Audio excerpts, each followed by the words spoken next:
आप वीडियो को लाइक करें, ज्यादा से ज्यादा दोस्तों में शेयर करें और हम चैनल को सब्सक्राइब करें ताकि इंटरव्यू क्वेश्चन के सारे इंफॉर्मेशन आप तक रेगुलर बेसिस पर पहुंचते रहें और आपको कोई भी किसी भी तरह का इंटरव्यू से रिलेटेड जानकारी हासिल करनी है तो आप कमेंट में ज़रूर लिखें ताकि मैं उसका आपको आंसर दे सकूं।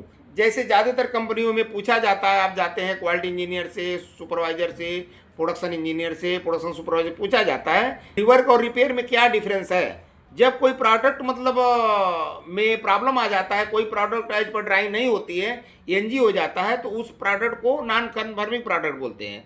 तो नॉन कन्फर्मिंग प्रोडक्ट के ऊपर ही हम काम करते हैं। तो रिवर्क क्या है?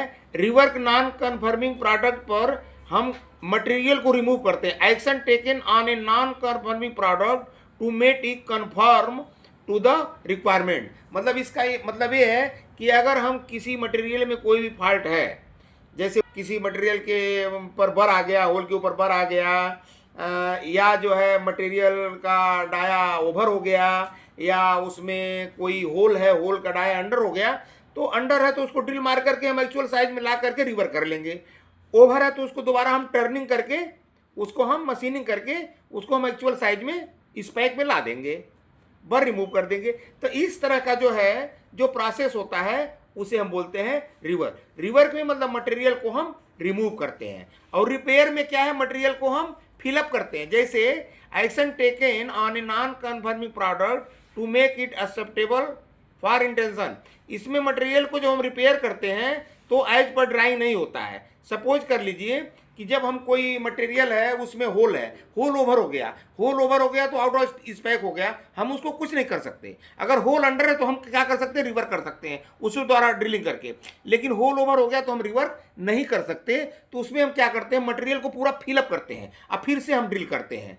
तो लेकिन वो हमारे कस्टमर के रिक्वायरमेंट को फुलफिल नहीं करता, हमारे स्पेक को फुलफिल नहीं करता, तो हम इंटेंशनली एक्सेप्ट करते हैं। क्या करते हैं?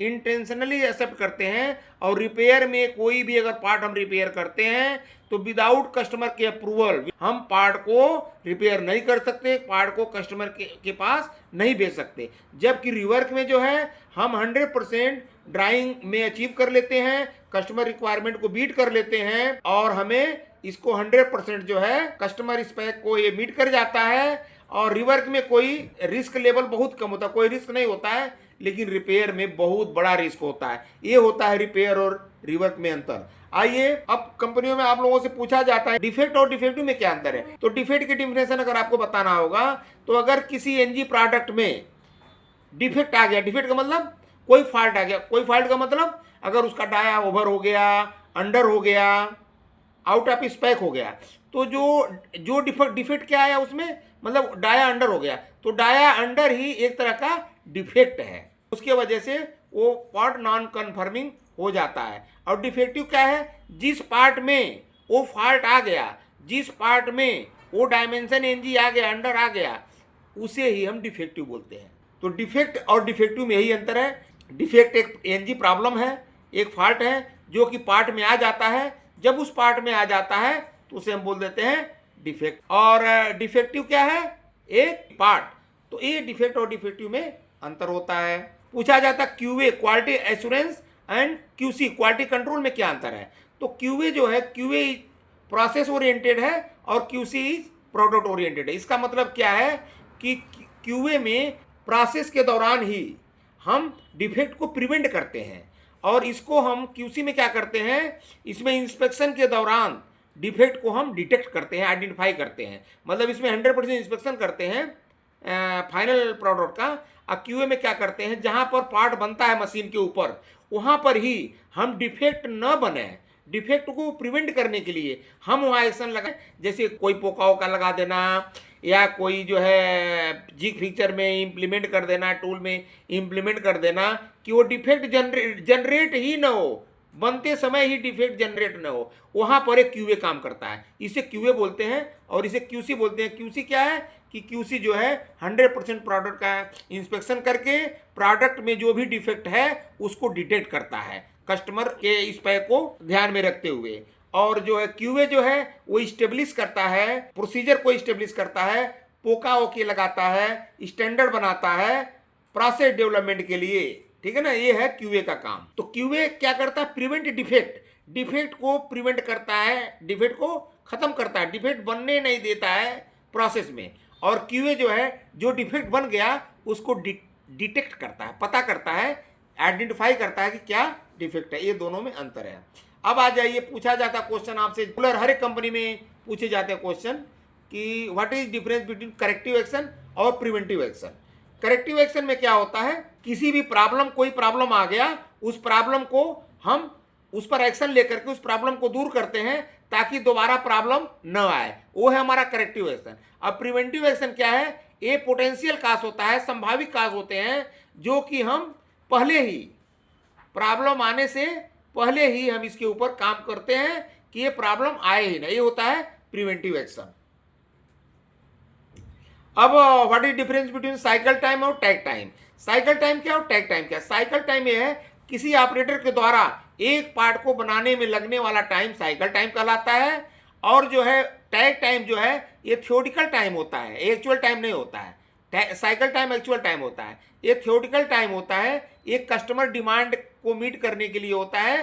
कस्टमर बोलता है कि हमें इतना पार्ट इतने घंटे में बना कर दीजिए, इसीलिए जो टैग टाइम है वो अवेलेबल प्रोडक्शन टाइम और डिमांड बाय कस्टमर। जैसे कस्टमर ने बोल दिया कि हमें आज एक शिफ्ट में 12 घंटे में हमें 1000 पीस देना है। अब उसमें जो है अगर मशीन ब्रेकडाउन होती है, डाउन टाइम होता है, कोई प्रॉब्लम आता है, तो टैग टाइम में वो कंसीडर नहीं किया जाता, वो जीरो ही माना जाता है। मतलब टोटल अवेलेबल टाइम जैसे आपका 8 घंटे का टाइम है तो 480 मिनट हो जाएगा पूरा अवेलेबल टाइम।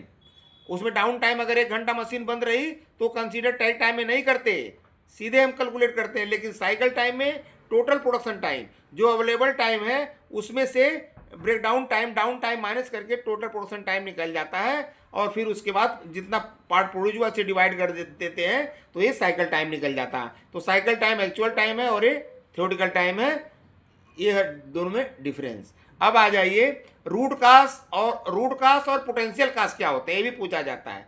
तो रूट काज जो है एक प्राइमरी काज होता है, एक सिंगल काज होता है, और पोटेंशियल काज होता है संभावित कारण। ये रूट काज और ये पोटेंशियल काज है, ठीक है ना। ये सिंगल रीजन होता है और मेनी रीजन हो सकते हैं पोटेंशियल काज के। रूट काज जो है इफेक्टिव प्रॉब्लम को सॉल्व करता है और प्रिवेंट रीअकरेंस, दोबारा न आए उसके ऊपर काम करता है। और पोटेंशियल प्रिवेंट अकरेंस के ऊपर काम करता है, क्योंकि ये प्रॉब्लम आने से पहले का ये है और ये कोई प्रॉब्लम आ गया है, रूट काज मिल गया है, उसके ऊपर जो काम कर रहा है वो है रूट काज। अब what is difference between attribute gauge और वेरिएबल गेज। एट्रीब्यूट गेज क्या है, वेरिएबल गेज क्या है। एट्रीब्यूट गेज जो है क्लासीफाई करता है और वेरिएबल गेज मेजर करता है, मतलब डायमेंशन मेजर करता है। और ये क्लासीफाई करता है किसी पार्ट को कि वो पार्ट एक्सेप्ट है या रिजेक्ट है, पास है या फेल है, ओवर साइज है या अंडर साइज है। मतलब इससे ये एट्रीब्यूट गेज जो है केवल क्लासीफाई करता है, रीडिंग नहीं बताता। जबकि वेरिएबल गेज है क्या है, ये एग्जैक्ट डायमेंशन को बताता है, उसे वेरिएबल गेज बोलते हैं। और एट्रीब्यूट गेज जो क्लासीफाई करता है उसे हम एट्रीब्यूट गेज बोलते हैं। एट्रीब्यूट गेज का एग्जांपल है जैसे स्नैप गेज। स्नैप गेज से हम क्या करते हैं, डाया को चेक करते हैं, पार्ट के डाया को चेक करते हैं, डायमीटर को चेक करते हैं, थिकनेस को चेक करते हैं।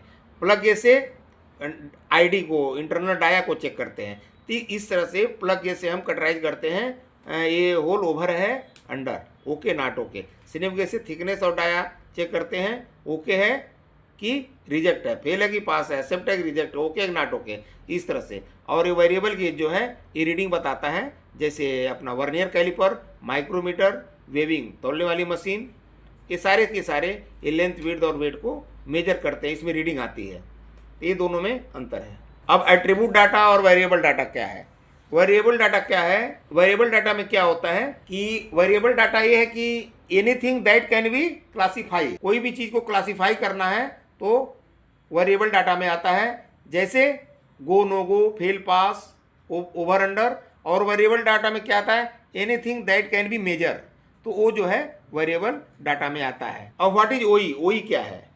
ओई is the measure of effectiveness of equipment और measuring process. Overall equipment effectiveness क्या है कि ये इफेक्टिवनेस, इक्विपमेंट की इफेक्टिवनेस को मेजर करता है और मैन्युफैक्चरिंग प्रोसेस को भी मेजर करता है।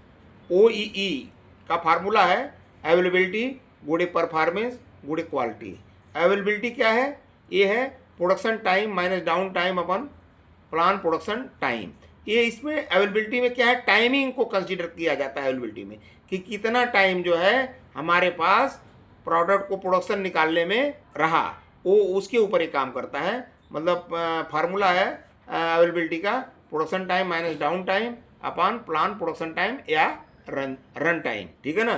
और जो performance P ideal cycle time गुणे total production upon operating time. Operating time का मतलब रन टाइम, जितनी देर मशीन चली। और क्वालिटी क्या है, total production quantity minus total rejection quantity. Inspection करने के बाद जो रिजेक्ट क्वांटिटी मिली वो टोटल प्रोडक्शन क्वांटिटी में से रिजेक्शन क्वांटिटी को माइनस कर देंगे और divided by total production quantity, तो हमारा क्वालिटी निकल आएगा। अब व्हाट इज गेम्बा? गेम्बा क्या है?